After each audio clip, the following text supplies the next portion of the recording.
ধর্মীয় মেরুকরণ ভোটে হেরেছেন তিনি। ডোমকল ব্লক কংগ্রেসের ডাকে কর্মী সভায় এসে বললেন প্রাক্তন কংগ্রেস সাংসদ অধীর রঞ্জন চৌধুরী। বিজেপি তৃণমূল এক, রাজ্যে বিজেপি প্রতিদ্বন্দ্বী তৃণমূল নয়, আদতে কংগ্রেসই, এমনটাই দাবি করলেন অধীর রঞ্জন চৌধুরী।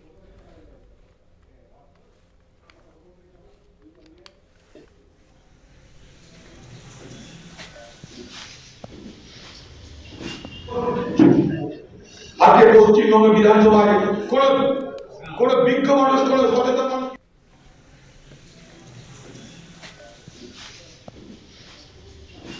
ফোন লাইনে রয়েছে প্রতিনিধি রাকিবুল ইসলাম।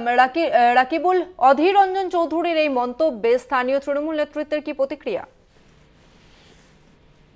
দেখো, সামনেই বিধানসভা নির্বাচন, আর এই বিধানসভা নির্বাচনের আগেই কিন্তু কংগ্রেস দল তার দলকে শক্তপোক্ত করতেই কিন্তু মাঠে নেমেছে প্রাক্তন প্রদেশ কংগ্রেস নেতা অধীর রঞ্জন চৌধুরী, অর্থাৎ বহরমপুরের প্রাক্তন সাংসদ অধীর রঞ্জন চৌধুরী। তিনার বক্তব্য যে তিনি ধর্মীয় মেরুকরণের ভোটেই কিন্তু তিনি এই নির্বাচনে, অর্থাৎ গত যে লোকসভা নির্বাচন গিয়েছে সেই নির্বাচনে কিন্তু তিনি হেরেছেন, এমনটাই তিনি দাবি করছেন। তিনি যেটা জানাচ্ছেন যে একদিকে বিজেপি আর অন্যদিকে তৃণমূল, এই উভয় দলই কিন্তু ধর্মীয় বিভাজনের খেলা খেলছে, যার কারণেই কিন্তু ধর্মীয় মেরুকরণে তিনার হার হয়েছে, এমনটাই তিনি দাবি করছেন।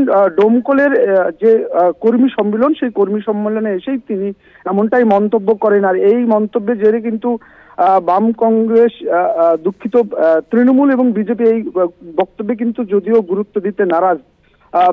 একদিকে যে এই যে বিধানসভা নির্বাচন, সেই বিধানসভা নির্বাচনকে লক্ষ্য করে তিনি এটাও জানিয়েছেন যে আগামী যে বিধানসভা নির্বাচন, সেই বিধানসভা নির্বাচনে কংগ্রেসের যে শক্ত মাটি ছিল, একটা ঘাঁটি ছিল একসময় এই কংগ্রেসের এই মুর্শিদাবাদ জেলা, সেই জেলাকে আবার ফেরাতে তারা হাল ধরছেন এবং আশা রাখছেন তিনি 100% যে আগামী দিনে এই কংগ্রেস এই মুর্শিদাবাদের মাটিকে ফিরে পাবে, এমনটাই কিন্তু তিনি দাবি করছেন এবং একাধিক সব জনসভা এবং কর্মী সম্মেলন করছে দিকে দিকে মুর্শিদাবাদ জেলা জুড়ে, এমনটাই কিন্তু এখন পর্যন্ত জানা যাচ্ছে। ধন্যবাদ তোমাকে রাকিবুল।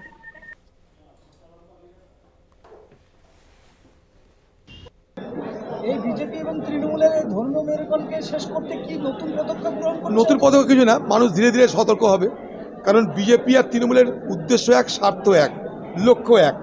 উভয়ের লক্ষ্য কংগ্রেসকে দুর্বল করা, উভয়ের লক্ষ্য কংগ্রেসকে দুর্বল করে নিজেদের ভোট ব্যাংক বাড়ানো। তাই বিজেপির লক্ষ্য টিএমসির লক্ষ্য সম্পূর্ণভাবে এক লক্ষ্য। আর বিজেপি কখনো মনে করে না যে টিএমসি তাদের প্রতিপক্ষ, বিজেপি মনে করে কংগ্রেস তাদের প্রতিপক্ষ। তাই টিএমসি 2-4টে ভোট কম পেলো আর বেশি পেলো তাতে বিজেপি কিছু যায় আসে না।